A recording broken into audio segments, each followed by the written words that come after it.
We've made good progress here, Miss Reed. Let me know if there's anything else. Certainly. One more thing. I generally refrain from dealing directly with them, but the dockhounds have eyes and ears all over London. Molly O'Malley may be privy to some details regarding the perpetrator's true identity and whereabouts. Task updated again. Molly O'Malley, wonderful. By the by, Miss Reed, I would like to fill you in on what we know of the other victims. It's important to know what we're walking into. All right, what should I know? What would you like to discuss first? First killing. What would you pin as the first incident of this case? Can you tell me about the victim? The first reported victim was a washerwoman by the name of Rachel Nichols. I recall hearing of her death. The papers claimed she was streetwalking when it occurred, though I'd never encountered her in any circles that I'm privy to. Indeed, Miss Nichols had her issues with gin and was sleeping rough outside of some shop or public house the night of her death, surrounded by a tidy collection of Jonathan Silver gin. The self-same gin I received from Glenn Forrester. It must be a favorite of his as well. Though I've found no indication she ever worked as a dolly, let alone on that evening in particular. Yet the papers reported as much. I can't say I'm surprised. Her body was found several months past, at the height of summer. I sense a butt coming. However, I'm given to believe that there was an incident that predated her, even hers. Gwen Saney, whose body washed up from the Thames some 2 months before Miss Nichols. Gwen Saney. Search the memory, 50% chance. Come on now, cards. Cards, please. Cards, I'm begging you. Please, cards, just be nice to me once. Well, of course. What did I expect? Luck? No. No, I fear the name is unfamiliar to me. She was a seamstress. Several of her organs were removed as well, and just as one of the later victims was, her body was dredged from the Thames. Her connection to the case is tenuous, but I'm loath to write it off as coincidence. Not so tenuous, I'd say. It certainly bears consideration. Perhaps so. There is an overwhelming amount of information to consider in this case. How do all of these incidents connect? I'd need to be a weaver to thread this all into any sort of decent tapestry. It's a lot to take in. Ask about the murders in the papers. Yeah, let's do that. Have you heard about any other killings from this type that were... murders not in the papers, yeah. That were not reported on? As you know, this woman was not the first victim of this particular modus operandi. He chose his phrasing carefully there. To answer your question, neither the crime scene nor the particulars of the victim are unique. They follow an obvious pattern, of course, that which popular consciousness is privy to, and other similarities besides. I knew these atrocities were particularly gruesome, but it would seem many particulars of the case have been left out of public knowledge. There were similar incidents that, for one reason or another, have not been taken up by the press. Tragically, even accounting for them, there is little to go off in terms of identifying a suspect. Little but not nothing. The edge of his lip curls up for a moment, almost imperceptibly. Indeed, in fact, there is something I'd like to show you. He reaches into his inner breast pocket and produces a labeled medicine bottle. This was found on the body of a victim, I believe to be related to the case.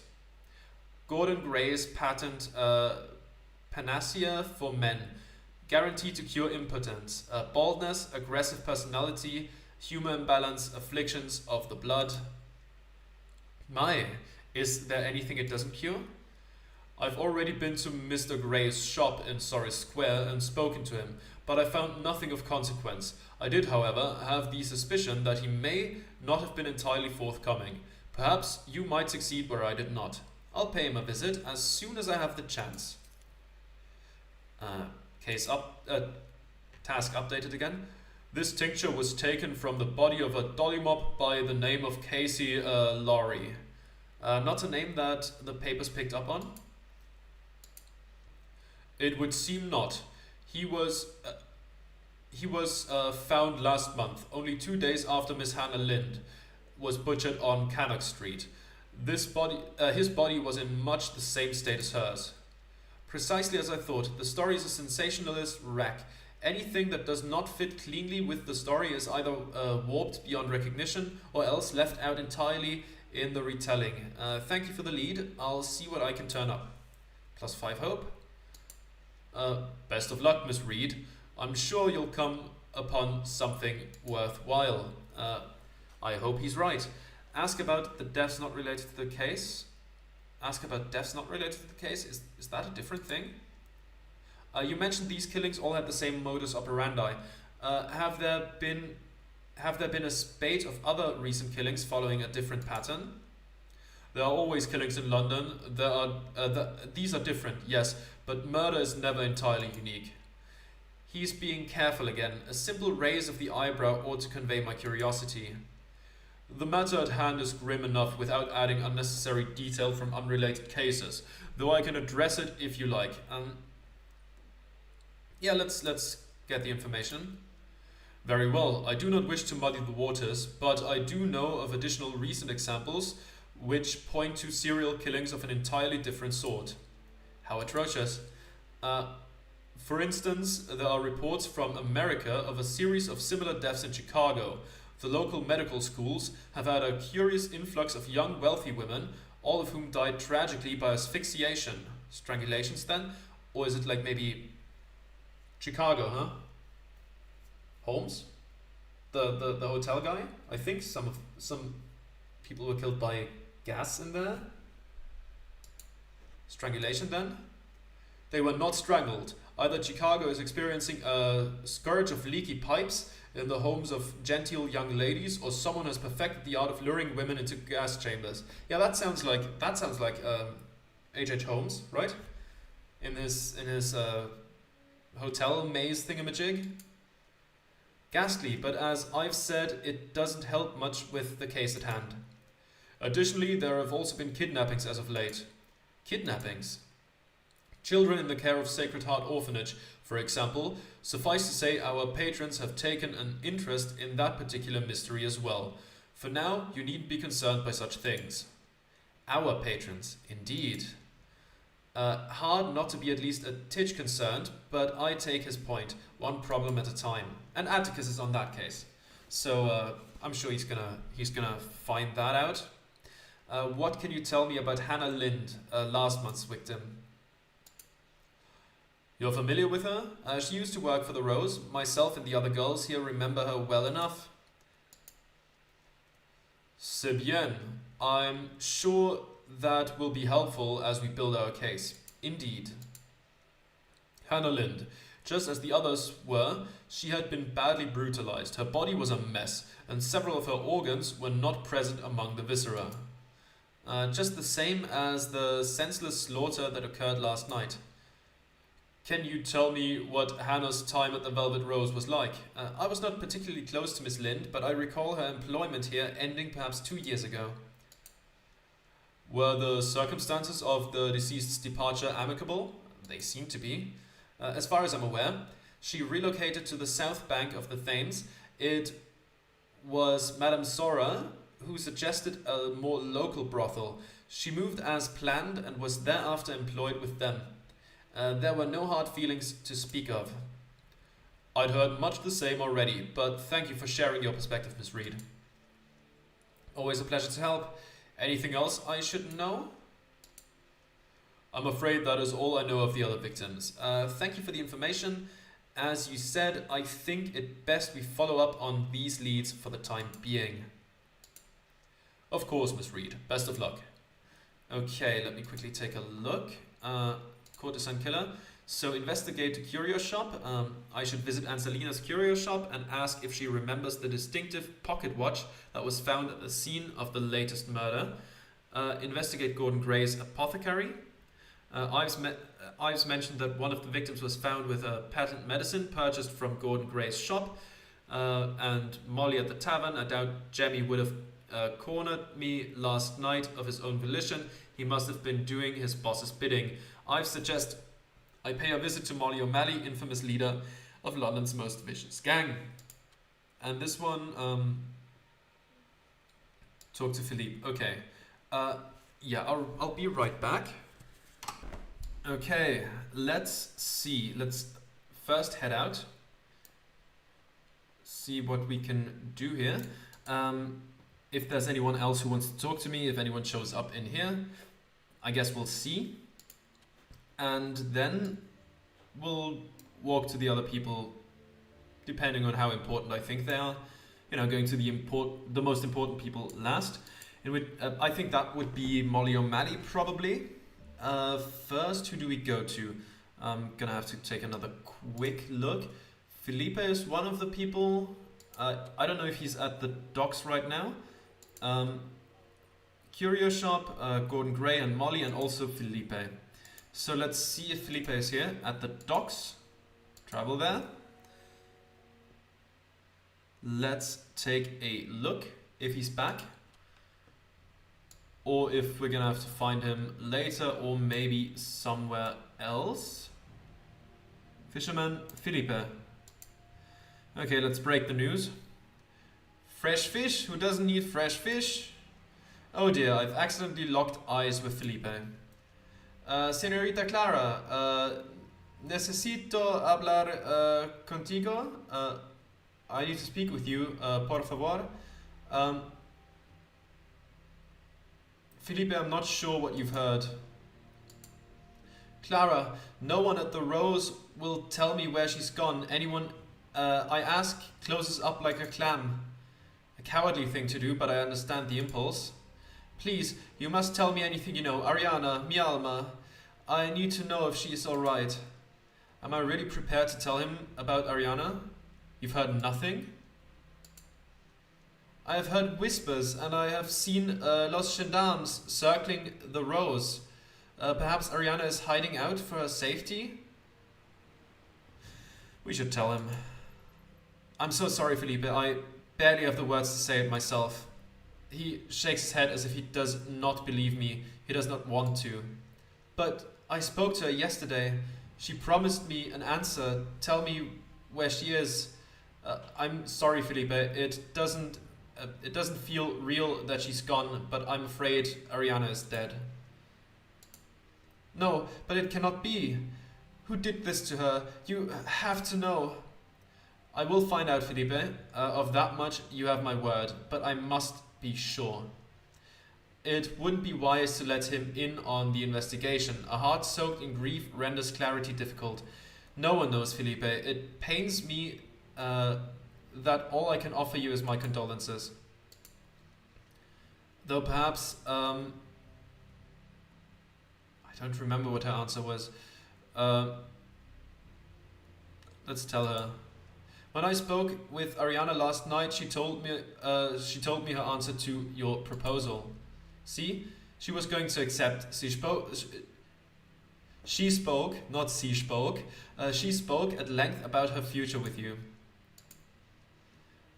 I'm just gonna say it. She would have accepted. She seemed to be filled with great hope and love, and the expectation that she would see you soon.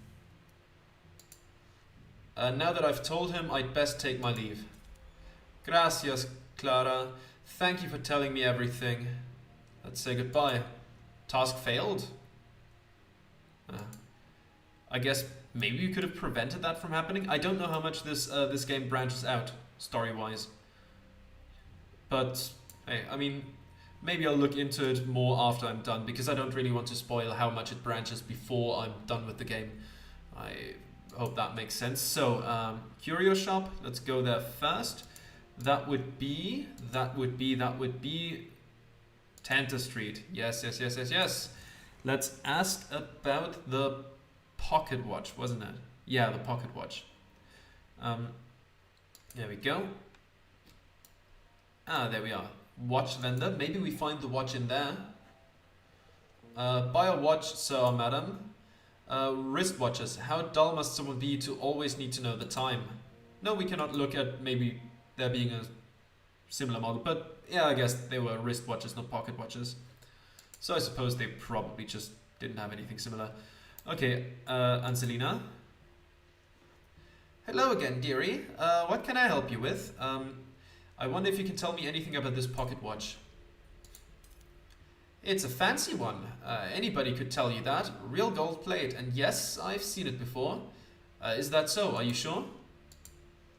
Yes, certainly. See inside the lid an engraving of a bird with great bloody scratch across the beak. What a shame. But I recognize it well. Sold it to a chap a while back. Do you remember when you sold it? A few months back, at least. Might be more than a few. Can you tell me can you tell me about the man you sold it to? I'd never been in the shop he'd never been in the shop before, but I might have seen him around the neighborhood. Tall fellow, lean but not scrawny. Didn't look moneyed at all, but gave an impression of great strength. Stunning head of hair on him too. Ginger and thick. Sounds like Miss Kameny had a bit of a crush on this mystery man. A girl could do worse, that's my opinion. If that's the guy, then there aren't many ways you could do worse. Do you recall the man's name? I believe so. Sean? Simon, perhaps? Sykes? That's the one. You know him, do you? You don't know him, do you? I've made his acquaintance. Knew I recognized the watch. That's more than a little suspicious, seeing as I found it at the crime scene. But it's almost too suspicious. Sykes may have forgotten it, or it could have easily been planted there. There's something else I'd like to discuss. On second thought, I'd like to know more about your thoughts on this pocket watch. Sure, let's see. This watch didn't find its way to you from the lost and found, did it? Perhaps not. Is its owner still with us? You mean, are they dead? Not insofar as I'm aware. That'll be it then. There's plenty lingering on this watch, but it's not attached to the deceased, not directly at least. Okay, there's plenty lingering on this watch, but it's not. Okay, oh, I see. Okay, I understand now. I'm not sure I follow. I think I follow. Tell me, Clara, have you ever seen a spirit? Several, in point of fact. This is not this nonsense again. I'd hoped I was past this. What would you say if I had? That I'm not surprised. You have that air about you, a bit of whatever it is. Don't want to deny it. To the best of my knowledge, I'm no half-blood fae, nor some shapeshifter in human form, and regardless, I've never had a lick of skill with magic. That's so. Not normal thaumaturgy, perhaps, but the gift doesn't have to be all flashes and excitement, my dear. You see the truth of things, and that's no small feat. Haven't I enough problems in the real world without asking on magical ones as well? If you've got items from a person who has passed away, bring them to me, alright? If I'm correct, we might be able to have one last chat with the dearly departed. You can do that? Not me, Clara, you. This isn't some sacred wisdom from my traveler mum or a ritual that some gajo is trying to ape for coin. Anselina spits upon the ground. Can't rightly say what it is or why. I've just been around long enough to pick some things up. And I'd wager this isn't the first time you've seen death. I had a run-in with the other side. Task started beyond the veil, murder at the Rose. Task started beyond the veil, shadows, okay. Would any item from the deceased work? Not just anything. It would have to be something meaningful. Could you be more specific? Anselina laughs. Afraid not, my dear. What's enough for some isn't enough for others. Sometimes nothing is enough to close something from out from behind the veil. And I'm not trained in this sort of thing, just seen enough to make it work. Okay, let's change the topic. Anything else you need from me? Let's say goodbye. It was nice to see you, Miss Kemeny. I'll be on my way. You're welcome back anytime. It's lovely having you stop by. I suppose maybe in the purse or whatever it was called that was lying next to her. Maybe there's something in there. I think I should check that out. Let's go there right away. Beggar's Lane, wasn't it? And let's see if we can find something inside.